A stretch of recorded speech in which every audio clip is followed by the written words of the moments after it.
La captura, vamos a hablar de la captura. ¿La captura de quién? Bueno, una de las capturas más famosas de la historia reciente en acontecimientos del conocimiento público es la captura de Joaquín Guzmán Loera, el Chapo, una de las capturas. Netflix tiene una propuesta inspirada en hechos reales acerca de este tema y sobre ello, ahí está justamente el cartel, la captura inspirada en hechos reales, Alfonso Herrera, Noé Hernández, del director y productor de Contraataque.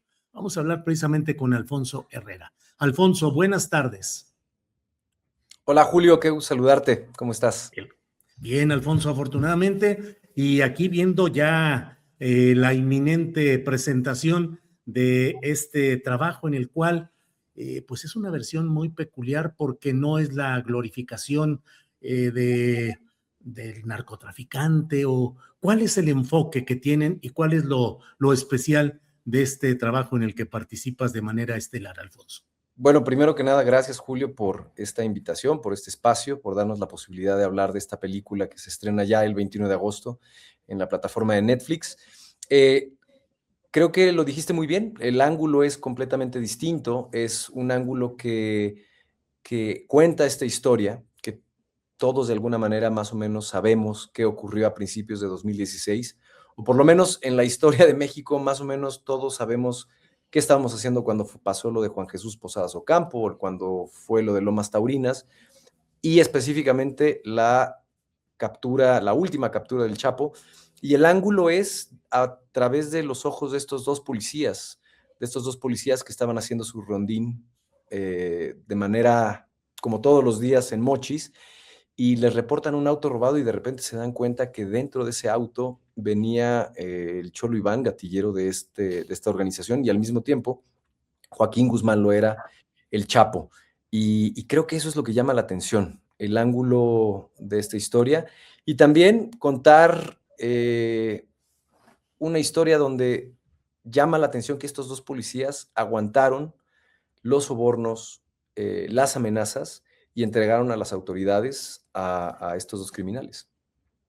Alfonso, es una historia extraña, difícil a veces en el contexto de lo que suele suceder con los cuerpos policíacos y con muchos periodistas y empresarios que viven bajo el reino del plomo o plata. Aceptas el dinero, el soborno o llega el plomo, llega el asesinato, llega el disparo de las armas de fuego.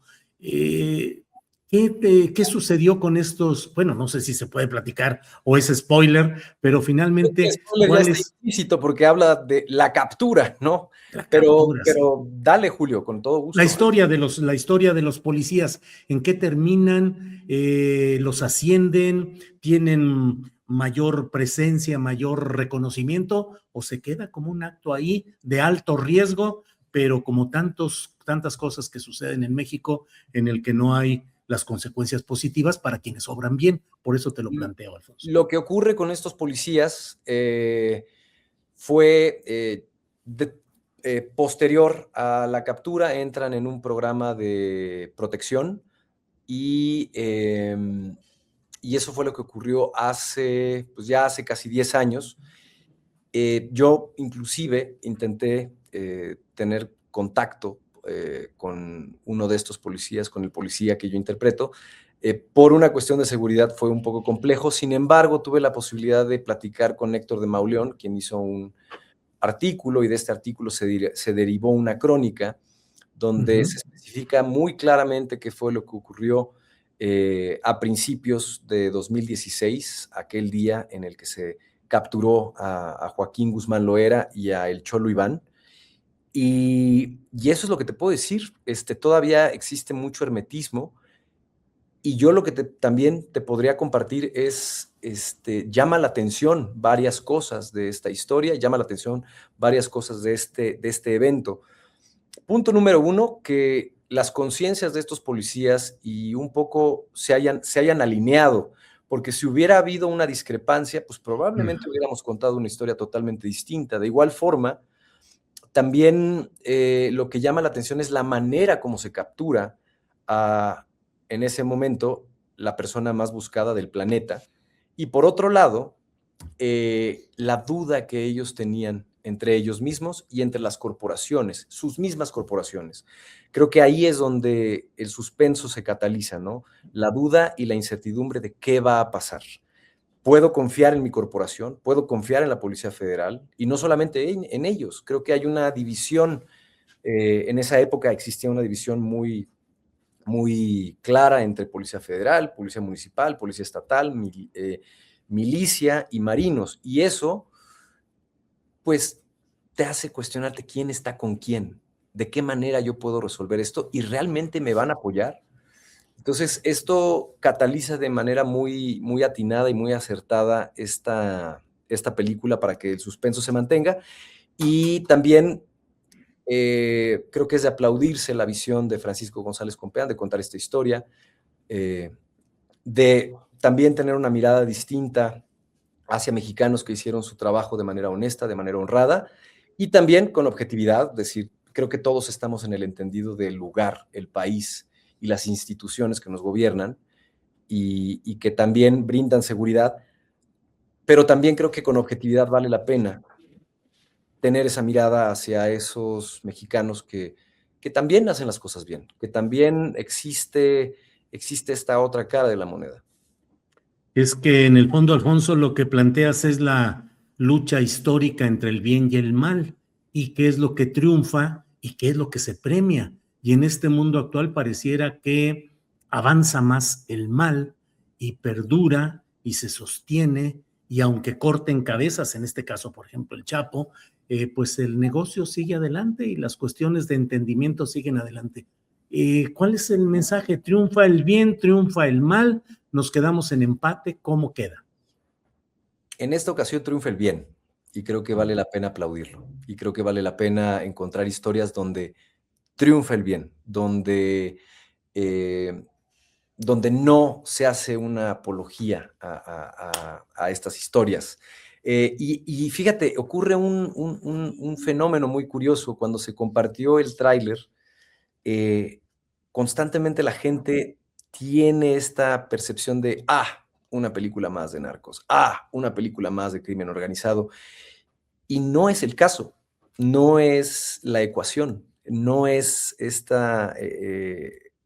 la película donde se enaltece al crimen. Por el contrario, se enaltece la valentía de estos dos hombres, la valentía de haber aguantado, y eso está en la crónica y eso está en la película. Aguantan sobornos y, como dicen, estos cañonazos, ¿no? Cañonazos de 5 millones de pesos, 10 millones de pesos, 15 millones de pesos.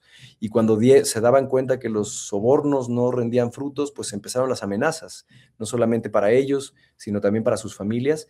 Y a pesar de todo, se mantuvieron y entregaron a estos criminales a las autoridades. Y te quiero compartir un proceso que ocurrió en SET, que a mí me llamó la atención. Nuestro trabajo es empatizar con estos personajes, es ponernos en los zapatos de estos personajes. Y yo siempre tenía en un inicio este cuestionamiento de si ellos actuaron de manera automática, porque cuando el miedo te invade, muchas veces actúas de manera automática. Y la epifanía, por así decirlo, a donde llegué al final del rodaje fue que estos policías hicieron y tomaron decisiones muy específicas para guarecerse, para no mantenerse en un punto fijo y al mismo tiempo para entregar a estas dos personas a las autoridades. El trabajo, la caracterización, la investigación, lo que tuviste que estudiar y analizar para este personaje, te lleva a la idea de que el buen policía es una excepción en México, o por el contrario, que la inmensa mayoría de las corporaciones policíacas están controladas e infiltradas por el crimen organizado. Te digo esto porque en términos generales hay una percepción social muy crítica del actuar de los policías municipales, CAS, muy ampliamente dominados por los cárteles y también por las instituciones federales y estatales. ¿Tú lo ves como una excepción o como una generalización? Yo veo esto como una visión objetiva de lo que también puede ocurrir. No hay que ser ingenuos, hay que entender el contexto, la coyuntura y el país en el que vivimos. Hay que ser coherentes y claros de cuáles son las instituciones que rigen la justicia mexicana. Hay que ser claros de toda esta situación y con objetividad te puedo decir, hay muchas áreas de oportunidad, hay muchas áreas que se pueden cambiar y que se tienen que cambiar para que nosotros como país y como sociedad podamos salir adelante. Sin embargo, también te puedo decir con objetividad que existen estos otros casos, y no solamente de policías, sino también te voy a poner un ejemplo. Yo recuerdo de manera muy clara esta imagen de esta maestra que cuidó cuando estaba una balacera en un kinder, y fue una imagen que le dio la vuelta al mundo de esta maestra que protegió a sus alumnos. Y ella, pues, a pesar de todo, actuó de manera honorable y heroica. Entonces, con objetividad también te puedo decir, vale la pena también esta otra mirada, pero al mismo tiempo no podemos ser ingenuos al respecto. Alfonso, no sé, habrá quienes puedan pensar que en el fondo, pues es un acto de propaganda o de promoción del buen policía en momentos tan críticos para la imagen de las corporaciones policíacas. Bueno, esa puede ser una lectura, sin embargo, esta es una película donde se cuenta una historia que fue importante en la historia de nuestro país y al mismo tiempo es eso, es una película de acción hecha con muchísimos valores de producción, pero vaya, Salvador Cartas y Francisco González Compeán son personas que se han dedicado a contar historias desde hace 26 años. Ese también es mi caso. Y por eso te lo digo de manera muy clara, no podemos ser ingenuos. No podemos ser ingenuos con respecto al país en el que vivimos, con respecto a los temas de seguridad que existen en nuestro país, pero también podemos voltear a ver esto, porque también tiene que ver con hacia dónde volteamos, porque muchas personas, también lucran con esta visión y esta visibilidad que tienen los mexicanos de que nosotros somos una cosa muy en específico. Y específicamente en el norte se capitaliza mucho esta imagen y creo que también es importante voltear la mirada.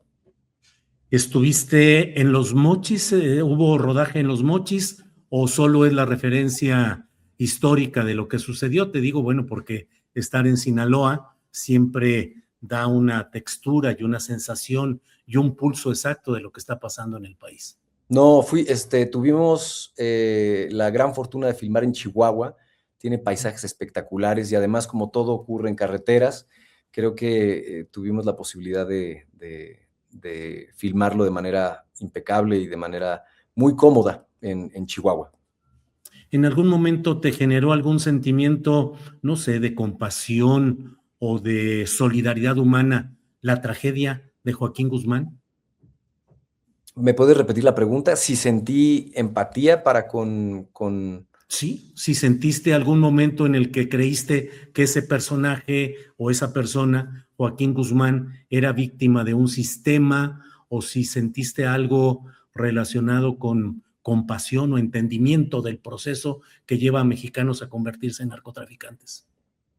No, porque de eso no va la película. La película va de tratar de humanizar a estos dos policías y como, te repito, como actor, yo intento concentrarme en tratar de humanizar la visión de, en este caso, Arturo Carmona. eh, y te comparto también un poco la visión que yo tuve para poder encarnar a este policía y un poco enfrentar esta situación en la que este policía tuvo de frente a este criminal. Y, y vaya, no quisiera generar un spoiler, porque si no, ¿de qué va a servir todo esto? Claro. Eh, yo veía, o por lo menos esa es mi interpretación, que este policía estaba frente a dos personas que son dos criminales. Y como tal, intentaba en la mayor medida posible no tener contacto visual, no tener comunicación. Te estoy hablando de mi interpretación en la película, Sí. lo que a mí me funcionó y las herramientas que yo utilicé para poder encarnar este personaje de la mejor manera posible. Y cuando se quedan en el motel solos es de una tensión Híjole, brutal. claro. Y yo vaya, y creo que ahí es un trabajo maravilloso de Bernardo Esquinca, de poder crear piezas de rompecabezas para que esta historia pueda tener sentido. Y yo decía, y está en el tráiler, es como estar con el mismísimo diablo. Entonces, Sí, ¿cómo te enfrentas ante una situación de esas características tratando de no tener contacto visual, tratando de mantenerte imparcial, no imparcial, más bien tratando de no tener la mayor comunicación? Y poco a poco este cuate empieza a escalar y empieza a lanzar anzuelos. Y bueno, esa parte se ficcionó de una manera bastante positiva gracias al trabajo de Bernardo Esquinca. Y pues bueno, sí, creo que hay muchos momentos, hay imágenes muy claras y que todos tenemos que están ahí, de el Chapo en el motel o cuando sí, son sí. en la patrulla, y esto se recrea de manera muy clara y de manera muy interesante en esta película. Alfonso Herrera, muchas gracias por esta posibilidad de asomarnos a lo que viene, que es la captura a través de Netflix. Alfonso Herrera, Noé Hernández, ahí está el cartel, ya iba a decir el cártel, no, el No, cartel. no, ¿qué pasó? Ahí- ¿Ya viste, Julio, cómo tenemos estamos un poquito Sí, sí, condicionados? sí, así es. Pero está, el 21 de agosto empieza en Netflix. Te mando un Alfonso, abrazo. muchas gracias. Cuídate Perdón, mucho. igual que Bye, estés bien. Hasta bye, pronto. bye. Hasta luego.